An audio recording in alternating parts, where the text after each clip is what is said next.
Papo Mix Carreira, um guia para sua vida profissional com Alexandre Slivnik. O episódio de hoje pode ou não ferir o ego de muita gente, né? Às vezes fere, às vezes um chute na bunda, às vezes te empurra pra frente, faz crescer, faz evoluir, mas às vezes deixa a gente com o ego ferido. É o assunto de hoje, como lidar com o ego dos colegas no ambiente de trabalho. Esse é o assunto de hoje, Ale. Seja muito bem-vindo, Alexandre Slivnik. Gerson, é isso aí, como lidar com o ego e com os chutes na bunda que a gente recebe no dia a dia, né? Gostei desse início, tenho certeza... Acontece, né?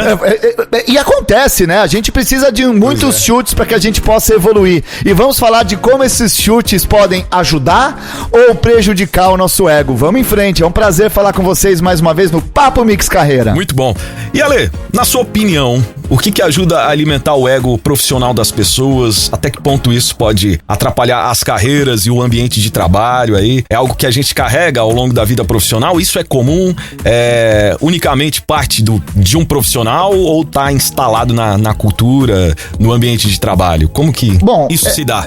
Eu entendo, eu tenho estudado o ego já há muitos anos, porque isso faz parte do ser humano, né? Porque o ego, desde a minha faculdade, e por incrível que pareça, eu fiz faculdade de educação física, que tinha uma área lá da psicologia, e eu estudei ego, superego, e aí eu lembro, comecei até quando a nossa queridíssima produtora Babi começou a sugerir esse papo, eu voltei pros meus estudos, né? E ego existe desde a nossa infância, e normalmente o ego, ele já é inflado desde o momento que nós somos crianças, que eu falo assim, puxa vida, olha que bonitinho, olha como ele é um ótimo jogador de futebol, olha como ela se veste bem, olha como ela fala bem. E aí, a partir do momento que eu reconheço as ações, atitudes das pessoas, eu vou alimentando o ego. Porém, contudo, todavia, o excesso de ego pode prejudicar as pessoas dentro do ambiente de trabalho, porque o excesso de ego pode gerar uma autoveneração, sabe aquele narcisista que sempre se acha mais importante do que os outros, e nesse caso, no ambiente de trabalho onde nós temos outras pessoas, isso pode ser prejudicial. Então eu quero, para começar esse papo, trazer uma reflexão, né, de que, se eu não me engano, foi o próprio Aristóteles que trouxe essa reflexão, dizendo que gente grande de verdade sabe que é pequena e por isso cresce. Gente pequena que acha que já é grande, o único modo de crescer é diminuindo a outra pessoa. E o ego tem tudo a ver com isso. Se você usa o seu ego para diminuir outra pessoa, ele vai prejudicar a sua carreira definitivamente. No último episódio do Papo Mix Carreira, a gente falou sobre confiança, e ego e confiança são coisas distintas, né? A gente pode, às vezes, talvez confundir e acabar diminuindo alguém, um colaborador, um colega de trabalho, como você está dizendo, achando que tá fazendo isso por querendo ganhar confiança? Eu entendo que são duas palavras que podem até ser antagônicas. Eu vejo a confiança ou a autoconfiança como algo positivo, mas o excesso da autoconfiança é o ego. E o ego, na grande maioria das vezes, ele é negativo. Porque não é que ele é negativo, porque se você conseguir construir o seu ego para que não prejudique ninguém, ele pode te beneficiar. Mas eu vou dar um exemplo aqui para vocês. Dentro das empresas é muito comum, e hoje mesmo, eu estava até algumas horas atrás, eu dei uma palestra sobre reconhecimento para líderes de empresa, para que os líderes possam reconhecer seus colaboradores. E eu vou citar uma história aqui que eu tive a oportunidade de estudar, e não quero entrar em polêmicas aqui, mas há 7 anos atrás, eu fui nos bastidores do SeaWorld. Hoje o SeaWorld não tá mais, eles estão terminando os shows dos golfinhos e baleias e tudo mais, o que eu concordo, mas eu tive a oportunidade há 7 anos atrás de estudar o comportamento dos golfinhos num dia de treinamento. E eu percebi que os golfinhos, quando eles são treinados para fazer um show, uma pirueta, o treinador pega um balde de peixes e mostra pro golfinho. E aí o treinador faz um movimento X com a mão, o golfinho vai lá e faz uma pirueta Y. Se não é a pirueta que o treinador espera, o treinador não dá o prêmio, não dá o peixinho pro golfinho. E aí o golfinho pensa, então não era esse movimento que ele queria. O treinador vai lá e faz o mesmo movimento que ele tinha feito, o golfinho tenta outro movimento. Até que depois de 10, 20, 30 tentativas, o golfinho acerta. O que o treinador faz? Dá um prêmio pro golfinho, dá uma recompensa pro golfinho, que é o peixinho. E aí o golfinho pensa, então quando o meu treinador fizer aquele movimento, eu faço essa pirueta e ganho o golfinho. E assim sucessivamente, com o movimento 2, movimento 3, golfinho 2, golfinho 3, golfinho 4. E o ser humano funciona exatamente da mesma forma. O reconhecimento humano, ele é muito importante, porém tem uma dica. O reconhecimento do comportamento gera autoconfiança. O reconhecimento da pessoa gera um ego inflado. O que eu quero dizer sobre isso?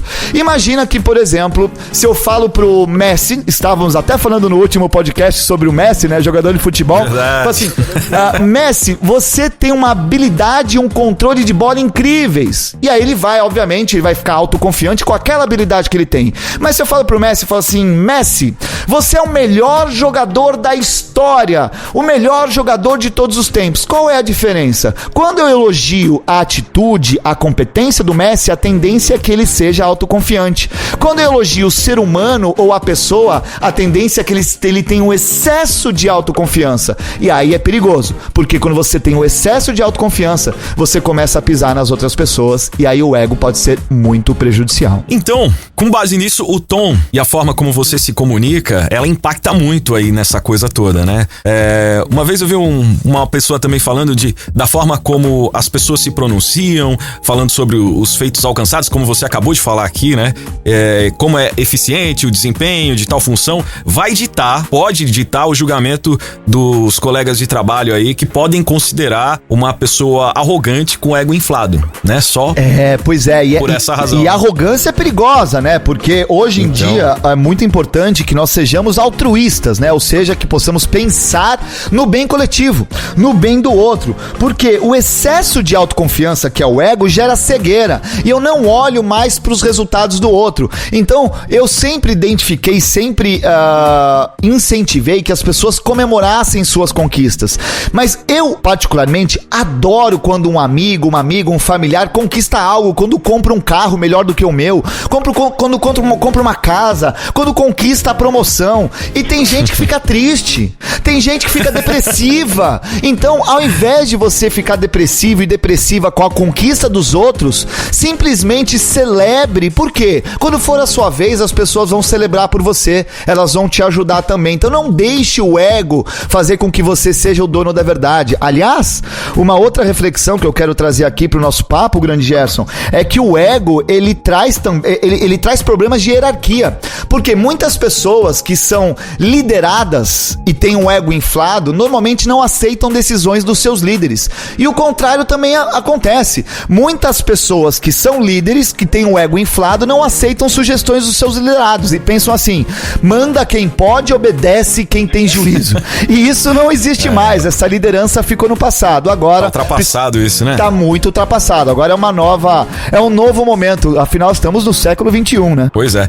Então, como que a gente percebe, é possível a gente perceber que a gente tá com o ego um pouquinho inflado? É possível sim. Quando a gente tem quando a gente acha que a gente chegou no limite, que a gente fala assim, puxa vida, eu sou o melhor nisso. Quando você se acha o melhor naquilo, normalmente pode perceber, é o momento que as pessoas começam a se afastar de você, é o momento que você vai se sentir mais sozinho ou sozinha. Quando você diz para as outras pessoas que você é o melhor naquilo, é um momento que você tem que parar para refletir. Claro que os outros podem falar muito para você, falar assim, puxa vida, Messi, você é o melhor jogador do mundo. Mas a partir do momento que você se sente assim e diz para as pessoas que você é o melhor jogador do mundo, esse é o problema. Por quê? Aí você começa a pisar nas outras pessoas. Então é preciso fazer uma autoavaliação.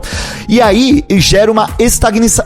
Você vai ficar estagnado na sua carreira. Porque, eu cheguei aqui como diretor dessa empresa. Eu mando em todo mundo. Então essas pessoas têm sede do quê? De poder. E infelizmente, pessoas que têm o ego muito elevado, o ego muito aflorado, têm necessidade de mandar, necessidade de poder. E cada vez mais as decisões dentro das empresas são decisões descentralizadas, é uma decisão mais coletiva. Então o líder, ele tem que ter essa competência de compartilhar com a sua equipe para que todos tomem as decisões juntos. É claro que em algum momento, se tiver algum alguma incompatibilidade, o líder vai ter que tomar a decisão final. Mas quanto mais ele compartilha para que a decisão seja coletiva, mais o time todo cresce. Gera confiança também, como a gente estava falando, né? Gera confiança, sem dúvida nenhuma. Uma coisa está ligada à outra. E sabe de uma coisa, Ale? Uma vez eu vi você no story do Instagram andando de patinete, né?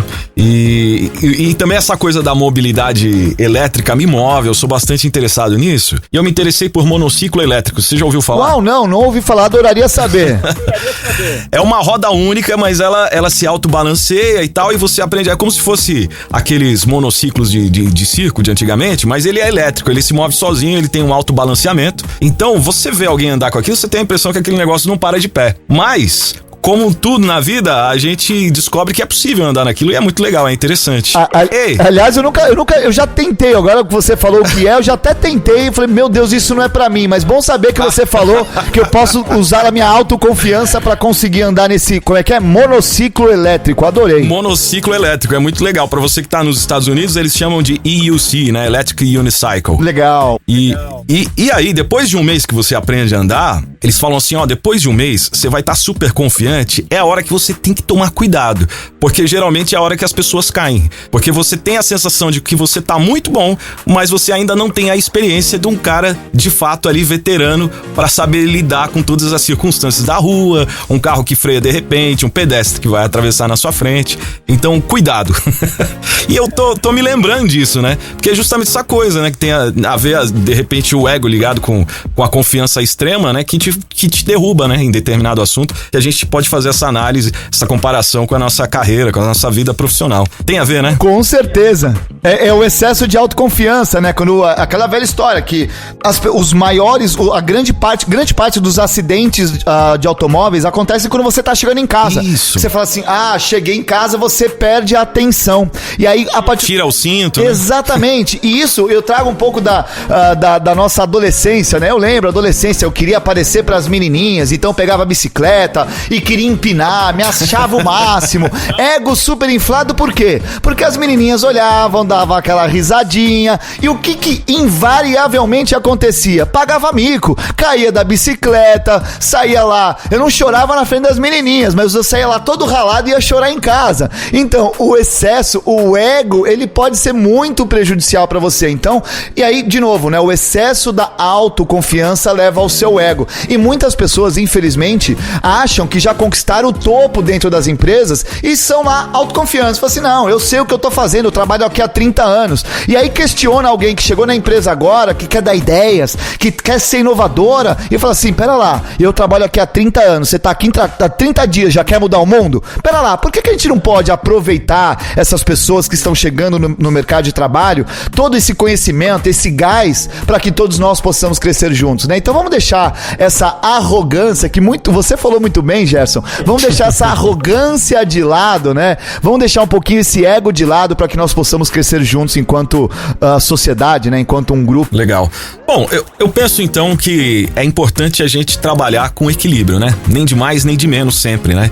Ou seja, existe o ego que é positivo? Existe sim o ego que é positivo. É aquele ego que você usa pra te estimular. Que você fala assim, puxa vida, eu vou dar um exemplo. Eu dou palestras todos os dias e eu adoro quando as pessoas me aplaudem de pé. Mas não pelo aplauso em si. Mas ali, de uma certa forma, é um reconhecimento. Sim. É um combustível pra eu continuar fazendo aquilo. Mas a partir do momento que eu me acho o melhor, eu começo a cair. Mas quando eu falo, puxa, o aplauso que eu recebo, na verdade, é como se fosse o meu pagamento. E ali é um reconhecimento pelo esforço que eu fiz. Então isso é positivo. Naquele momento que eu tô recebendo o aplauso, eu me acho o máximo. Eu falo, nossa, que demais, que é isso. Mas quando o aplauso acaba, opa, acordei. Vamos lá, voltar, pezinho no chão, vamos trabalhar para a próxima palestra receber os mesmos aplausos. Por quê? Muitas pessoas ficam hiperdependentes de aplausos. E aí é o problema. Vira um vício. A partir do momento que você cria dependência, vira vício. E o vício pode ser prejudicial, obviamente, para os seus resultados. Quando você fica dependente de um aplauso e e aí fica se achando o melhor, como você disse, aí você corre esse risco de ficar estagnado numa zona de conforto, fala, pô, eu sou o melhor, tô aqui no melhor, e aí você não busca também outras formas de melhorar, né? De ser melhor, de se superar. Isso acontece. Vamos trazer futebol, já que a gente trouxe futebol.